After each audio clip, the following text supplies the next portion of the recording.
Hello guys, good evening. এখন যাইলে বাজার একলা নিকল গেলি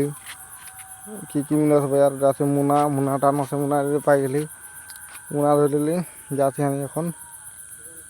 বাইকটা নিয়ে ঘুরে দেবো যাতে মাছ দেখাচ্ছে মাছ পাই গেলি মাছ কিরকম লোকাল তাজা है नापा से दादा 250 टका है 300 का माछ के दिया है लोकल माछ है यहाँ बाईपास चरा ले जाबे देखो था कैसे है माछ एकदम लोकल है के बड़ा बड़ा माछ है क्यों ताजा है आ जाए यहाँ लगेगा 1 केजी ले लो बहनी हरा सब्जी लगा के लिए क्या देखो थी